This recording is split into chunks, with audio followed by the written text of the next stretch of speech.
Good night again, Fishing for Pips team. Before I start the recap session, I just like to go over a few things that would give you a better chance of being successful with the method. So one of the first things, if you're new in the business or if you're been in the business for a while but you still are not doing it, one of the key things is ensuring you have a trading plan and a trading journal. The trading plan would be developed individually. There is a general format that every trading plan within the group, it will have a similar structure because we're studying the same material. But it will also be different in terms of risk appetite. Some persons are okay with losing 5% per day. Some persons are only okay with losing 1% per day. So that would vary. A next thing that would vary is what pairs you're trading, what timings you're trading, because you could trade in London, you could trade in New York. You could choose to trade the high volatility pairs or the low volatility pairs. You could be trading indices only, gold. Some people don't trade gold. So in those aspects, the trading plans will be different. Also, some persons might be trading type 1, type 2, type 3 continuation. Some persons might only be trading type 1.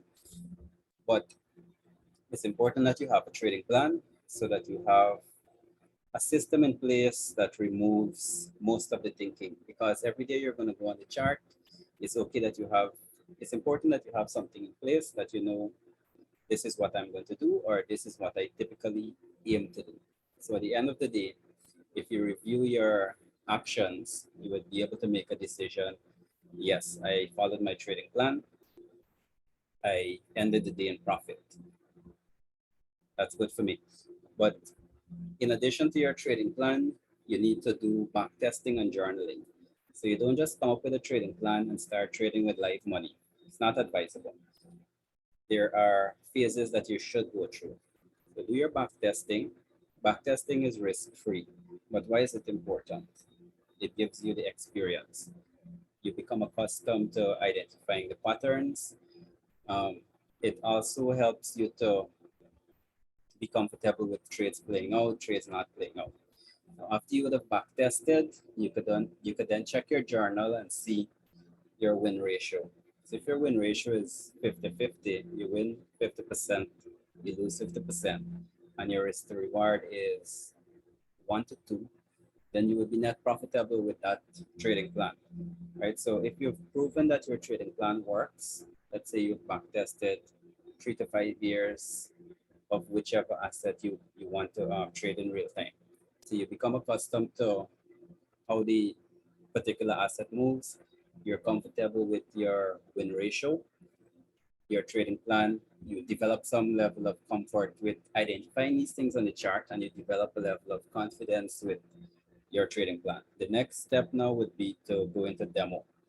So for a period, this is now what you call power testing. You're power testing using demo. At this point, you're still not dealing with real money as yet. So we're going to get to that part. With your demo money, when you're back testing, you would not be able to experience the spreads increasing. You will not be able to experience the charts spiking in real time. Because if you check across different brokers, sometimes one particular broker might issue a huge spike during the New York session and stop you out. But when you check it on the trading view, because they're using a different broker, you might not see the spike. So trading in demo gives you the type of experience that you will not have doing the back testing. Also, in your demo front testing, you will actually see the speed of the candles. When you're back testing, all of the candles move at the same speed. But if you're demoing, you will actually be able to see how fast the candles would move at particular times. And it's important to see how fast the candle is moving, because that's an indication that they're hitting the stops. If they move the candle in one direction very aggressively, and then immediately close that candle and pull it back down immediately and come back to that level and issue, for example, a railroad track, that's a type of behavior that if you observe within a certain timing and after they've formed a certain pattern, you get accustomed to seeing that type of move. And usually when you see that, it means that they finish completing their objective of hitting the stops, closing, and then from that point, high probability that it's now going to start moving down. That's the importance of demo. You get accustomed to that type of aggressive move and you don't panic. And you also get accustomed to setting your risk management parameters. If it gets stopped out, that's fine. You wait. You get another entry, you take it. If not, call it a day or check for another setup. Right. So demoing is important. It gives you some level of emotional training or emotional experience because every trader would tell you that it's very emotional, right? So once you have the real money now, so you've proven that your trading plan works with your back testing. You've proven that you are able to follow your trading plan in demo conditions. And now when you go to live, live is also different from demo because on some demo accounts, they will not open the spread as wide as on the live accounts. So you go onto the live account, it's a different setup, right? So it's important that you go through all three, but don't just create a trading plan with the characteristics of what you have learned and then start trading live and then it doesn't work for you for whatever reason, whether you don't have the emotional experience or this plan hasn't been proven to generate the type of results that you want. Don't just create a plan and start live with a lot of money. I recommend that you follow the steps. Create a plan, do your back testing, prove that that plan is good in terms of win ratio and risk to reward. Do the demo so you get the experience of forward testing the plan. Then do a live account with not a lot of money, small amount of money that you're willing to lose. It's highly likely that you might lose that money, right? Because you're still moving into becoming a trader. And actually, you would have persons who would have gone through all of that and then funded a huge account and still end up blowing that account, right? Because there are situations where you shouldn't trade. And as human beings, we act irrationally. So you might be in a position where you know that you don't have a sound mindset at the moment, but you go into the markets, you have a trading plan that says that you're only supposed to risk this amount per day. But on that particular day, you decide you want to risk 50% of your account. You drop it in and your account get blown on that one trade. It happens, right? But instead of jumping in with a huge account, do it in phases so that you get the practice and you can prove to yourself that trading with the small lots, they work. You can preserve your capital and you could grow your capital slowly. Once you prove that to yourself, then you would be in a position like I am in. You would be in a position like Jojo is in.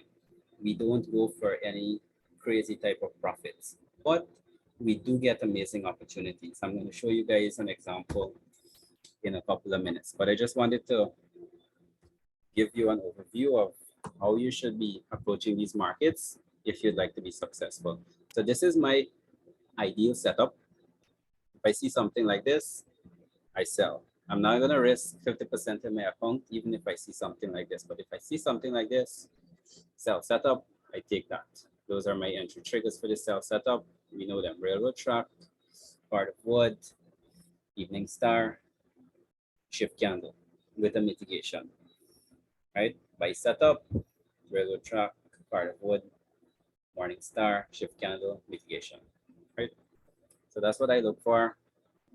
My trading plan doesn't have to be your trading plan, but like I mentioned earlier, it would have similar characteristics.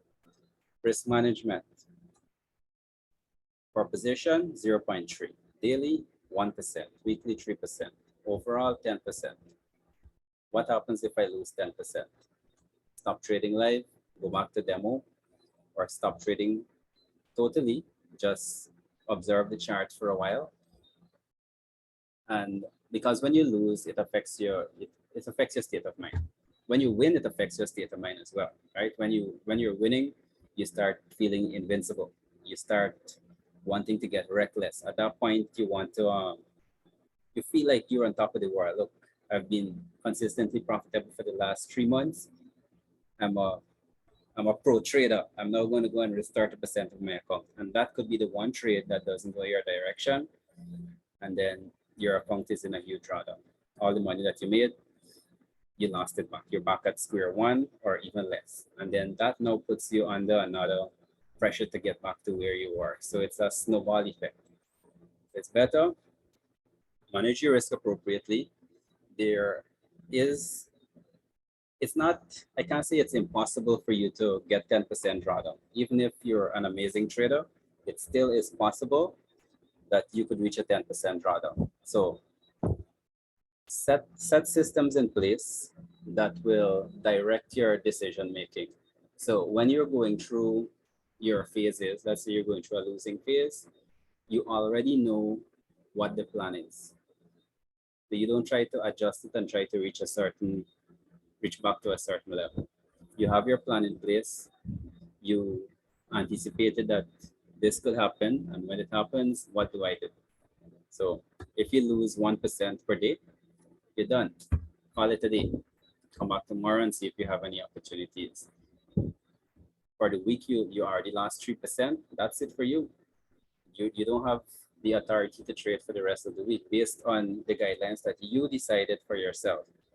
You are not eligible to now trade. Stop trading for that week. If you lose overall 10%, you're no longer eligible to trade live.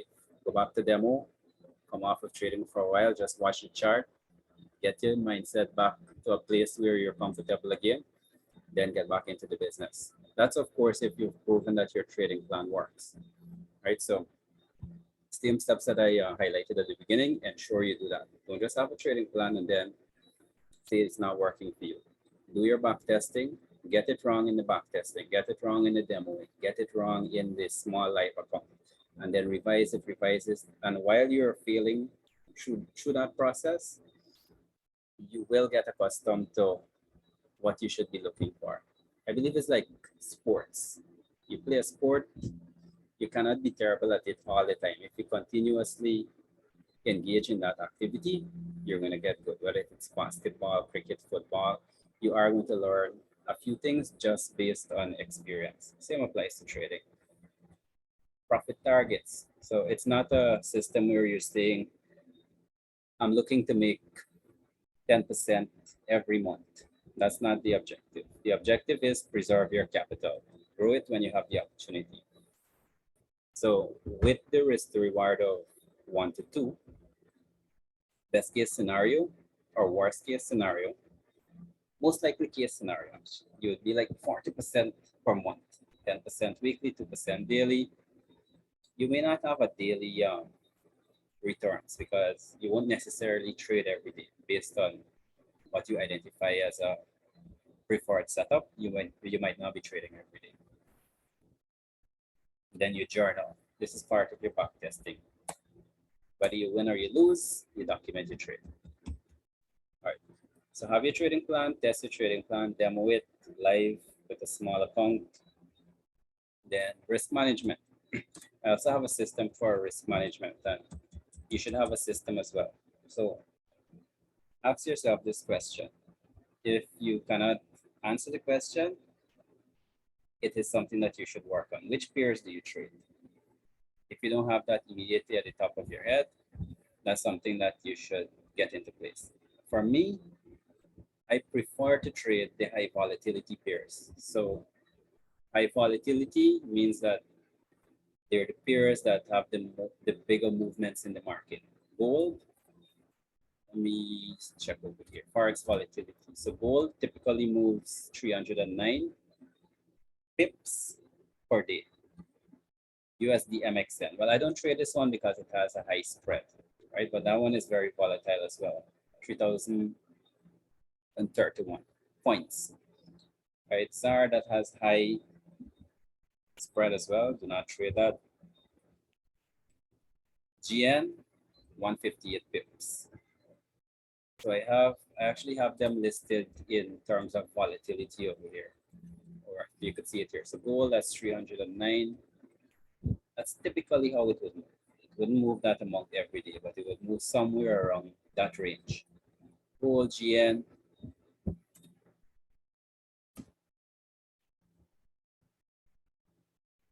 GU.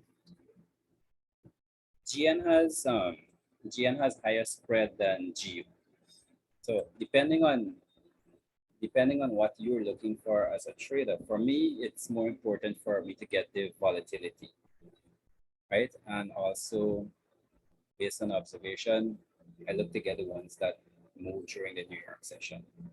And all of this information is not, it's not any secret knowledge that I acquired from somewhere through some shortcut. It's based on experience. And it's going to take some time to get the experience. So be comfortable in your discomfort, continue your process. If you're losing in your back testing, losing in your demo, that is absolutely normal. Everybody who is successful, they did it on their own. Nobody came and gave them any secret sauce and they were able to automatically become an amazing trader. They went through the process, they tested things for themselves so they could comfortably say that this is generally what happens, this is what I have observed for that. When they see a setup on the chart, like, wait, I saw this before on the same pair a couple of months ago. You know, you develop that muscle memory, right? So for me, volatility, and I have my pair started at the top here. So gold, GN, GU, GA, etc. These ones at the bottom, if I see a setup on them, I may still take them, but they're not my number one choice. All right, check through these guys first before going to the others. So we're talking about risk management. Know which pairs you're trading, understand how the trades function, ensure you would have back tested on those particular pairs, and know how much you're risking even before you take the trade. So with this system, you could change the balance. So let's say you're somebody who's trading with a $5,000 account. This stop loss percentage and take profit percentage is a percentage of the volatility. So let me give you an example. If we're trading gold, I could select gold from this selection pane here. Gold will come up here. So it's telling me that for gold, if I'm trading with a $5,000 account, gold typically moves 309 pips for the day. So I'm going to take 15% of that volatility is what I would consider as acceptable risk. And since I'm going for a 2-to-1 risk to reward, if I'm going for 15% of the volatility as my risk, my take profit is going to be 13%. So it's a bit of a complicated process if you try to do that every time you try to take a trade. So that's why I have a system that allows me to get the parameters that I need. So immediately, if I see a setup coming up on gold, I know that, hey, I have to use 0.11. My stop loss has to be no more than 47. And my take profit has to be at least 93. Right now, let me plot that out on the chart over here. Gold. Giving you a practical example. What does there isn't a setup on gold, right? I'm just checking to see what a 93 TP would look like and a 47 stop loss. So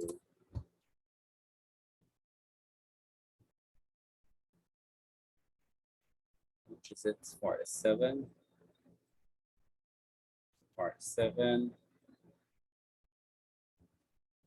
93. So this is what a 2-to-1 risk to reward would have looked like on gold. So let's say I had taken this trade here, right? That's a 2-to-1 risk to reward. So you can see that it's not anything excessive. Like this take profit didn't go all the way up there and the stop loss didn't go all the way down there. It's percentage based. So 15% of the volatility, 30% for the take profit, right? And if you test it for all of these other pairs, let's look at a low volatility pair, for example. So for this one, AUD-NZD, for AUD-NZD, look at the stop loss. Ridiculous, right? 9 pips and your take profit is 18 pips. But will this be acceptable if you put it into the tool? So AUD-NZD. let's say we're looking for a setup on this. What does the 18 to 9 look like? It's the stop level, take profit level, right? You see how that fits in there? So it's very acceptable in terms, this is not a huge stop loss, this is not a huge take profit. So this system allows you to just select whichever pair and it gives you reasonable stop loss and not anything crazy for the take profit. What's the word? Substantial take profit without being excessive. Right now, for all of these scenarios, this is where the risk management comes in. What we were just talking about there is the volatility for each pair. And if you're trading different pairs, you would have to be able to manage your risk across those different pairs that have different volatility. The general rule is for the lower volatility pairs, you go for around 30 pips. For the higher volatility pairs, you go for around 50 pips. That's a general rule. But if you want to be more specific, you want to take a scientific approach, you may use this tool, just select the pair, and you would get acceptable parameters. Now, using this system, it is currently configured to risk 1% per position and go for 2% per position, risk to reward. Right, so 1% of $5,000 would be $50. 2% of $5,000 would be $100. So notice that for every pair, you will always be risking $50. You will always be going for $100. As your account increases, your risk to reward will also adjust automatically.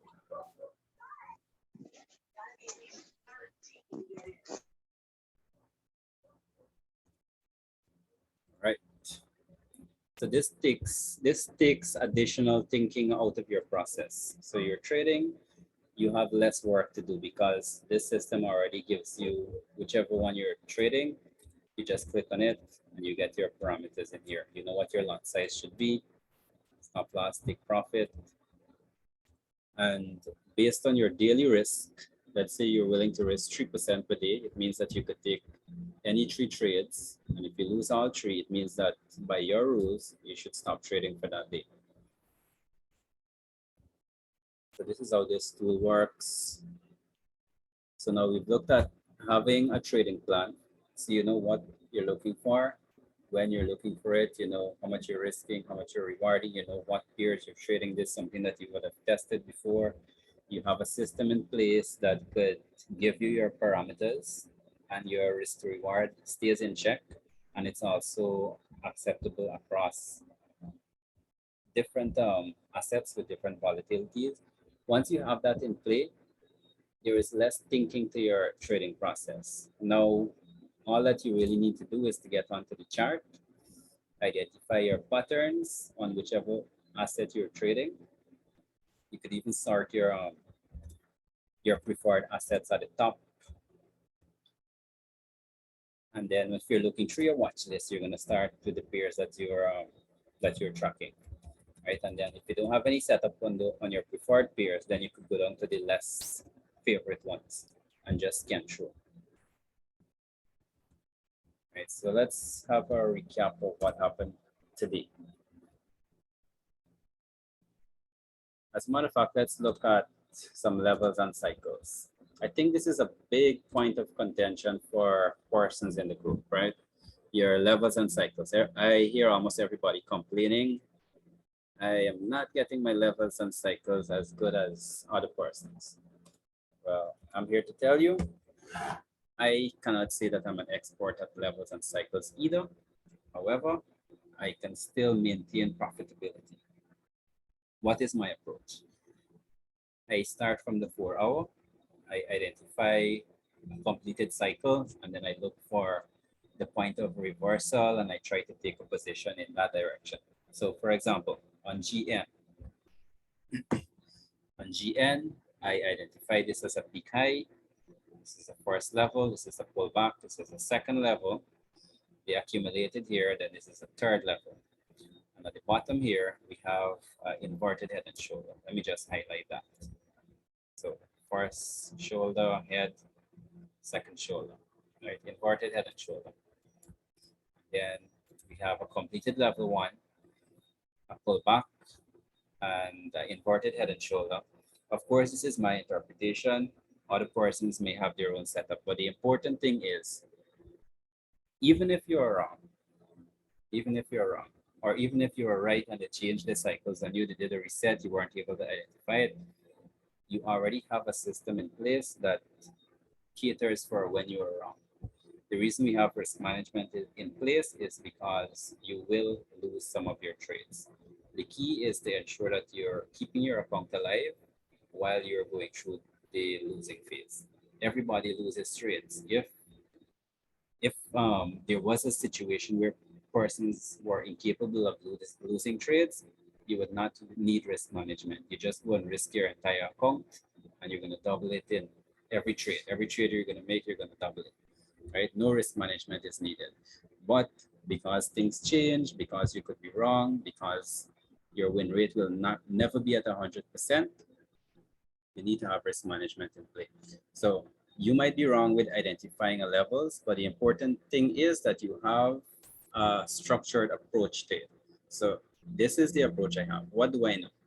A level, a cycle consists of 3 to 5 levels, right? So that's a definition. If it didn't have that as yet, make a note of it. A cycle consists of 3 to 5 levels. What is a level?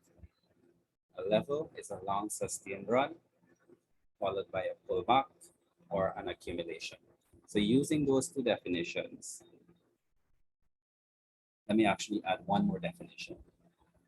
After every completed cycle, you will observe a peak high formation or a peak low formation, right? So let's put those three things together. A cycle is 3 levels. So 1 level, pullback, 2 level, accumulate, 3 level, peak low. So at the start of the cycle, you would have, in this example, a peak high formation. At the end of this cycle, you have a peak low formation. It's an M formation at the top and it's inverted head and shoulder at the bottom. Right? So 3 simple principles, that is what is being applied to identify cycles. And each cycle would complete a level. So look at this one here, for example. From this peak low now, we have long sustained run, pullback, long sustained run, accumulation here, pullback here, long sustained run. So we have 3 levels, right? 1 level, let me mark it up as I speak. We have one level, pullback, 2 level, accumulate here. They had a pullback here. Then 3rd level, they issued a peak high here. And this is quite simple to identify. Let me delete this here so you guys could see. You could identify that, right? There is the peak high there. You can see the clear M. So 1, 2, 3, that completes the cycle. And within that mini cycle now, that's a level. That's a level within itself. And then you have at the bottom here, inverted head and shoulder. Let me zoom in a bit. Boom. Inverted head and shoulder. I think it shows clear on the 101.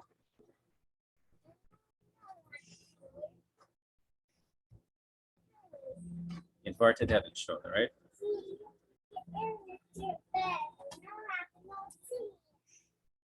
So first shoulder, that's the head, second shoulder, then moving up. Right, so have a process that, keep it simple. If you cannot see it, then leave it alone, right? But if you could see it and you could identify it, work with it. I can tell you this, you're not gonna always be right. Nobody will ever always be right. If anybody tells you that you're always right, they're lying to you. Even the best traders, Goldman Sachs, I can't tell you about JP Morgan. I haven't tested their trading results as yet, but for Goldman Sachs, it's somewhere between 70 and 80% win rate, right? So the best traders in the world, the persons that make the most money in this business, they do not get it right all the time. So be comfortable with being incorrect. What is important is that you manage your risk so that you could preserve your capital and you could grow it when you have the opportunity. All right, I digressed a bit. Let's get back to what we were looking at. So identifying your levels, identifying your cycles, identifying peak highs, identifying reversals. And why did I look for a reversal here? That's because we have a completed cycle here. And when you have a completed cycle, if you have a completed cycle down, you oftentimes have a completed cycle in the reverse direction. So I'm looking for this cycle now to be completed, right? So I'm looking at this as a level 1. I'm looking at this as an accumulation area. Accumulation area. Retail traders trade support and resistance. So they're going to tell you, okay, it's bouncing on this, it's bouncing on that. And guess what? After they have persons convinced, people are risking all of their account at the bottom here. They come down here and hit out everybody. Boom. Observe what happened with the news, right? So I am looking at this as they accumulated, they hunt the stops at the bottom here, blow everybody account who was trying to go long from this point, expecting it to bounce, clear them out. Right. So from this point, I am now looking for them to continue bullish. If I get an opportunity on the intraday, I'm going to take it. So this is explaining how you go about dealing with directional bias. Let me look at another one. On the trading plan, we already dealt with what we're looking at in terms of an intraday setup, right? So in addition to your intraday setup, you would notice the 7th point that I have here is directional bias confluence. So this is the part where we try to get a directional bias. Do not worry about being right or being wrong. Just put the principles that you learned into application. If you're wrong, that is fine. If you're right, then great. You're going to be very profitable. Let's look at another one, USD CAD. So on USD CAD, it's something similar to what I have marked up on GN, right? I have a peak low, which is an M formation. Then I have one level, which is one. What is a level? Long sustain run followed by a pullback, or long sustain run followed by accumulation. This one has both long sustain run, pullback. It accumulated here a bit. Then I have second level, long sustain run followed by pullback. And within this level, you can clearly see you could see a completed mini cycle within this level. So that's long sustain run, pullback, long sustain run, pullback, long sustain run, pullback. So a cycle within a level. Then I'm looking at this as my third level, right? Long sustain run, accumulation, and within this accumulation, you can actually see the peak high formation there, which is a M, or more like 3 hits to the high. But you could clearly see the formation at the top there. Mark it up. Boom, boom, boom. So from this point, I hope you guys could follow this. I honestly try to look at the ones that are, in my opinion, simple and straightforward. If I'm unable to identify such a setup, I do not try to force it. I keep it simple. That would be my motto if I had one. So coming off of the peak high, I would now count this as my first level of drop, followed by accumulation. Remember, a level is a long sustained run followed by a pullback, or a long sustained run followed by accumulation. So I'm counting this as my level. So the next thing I'm looking for would be that, either pullback or accumulation, then form a third level. And the principle remains the same, like what I had on GN. If there was a move, if there was a cycle in that direction, I'm looking for a cycle to complete in this direction. All right, so this is my bias on this, on USD CAD. On my intraday, I'll be looking for sell setups. Next, Euro CHF, where is it? Euro CHF. So on this one, I slaughtered this one. When was it? Last week. All right. So similar principle. You will notice with my trading, I keep it very, very, very simple. If it's not simple, I stay away from it. So we have a peak low. This one is a V bottom. Then after the peak low, we had this is a level of rise, accumulation. Second level of rise, pullback. Third level of rise, and look at that. That's a clear peak high. So from this point, I'm looking to go short. And right up here, let me show you guys on the 15-minute. Look at that. From the peak high in 2 days, boom, boom, crazy movements. I made a lot of money on that. Euro CHF does not move at this level of volatility. If you look at everything that was happening before, slowly, slowly, slowly, slowly, but from this point, it's shut off from that point. Boom, down, accumulate, boom, down. Now they're having normal behavior here again. All right, so just a bit about how to approach the markets, trading plan, risk management plan, identifying levels and cycles. That brings us to the end of this session. We're out of time. I hope you got some value. Catch you guys on the charts tomorrow. Have a good night, everybody. Thanks, Hilton. Welcome. Thanks, Hilton. Thank you. Hi, thank you.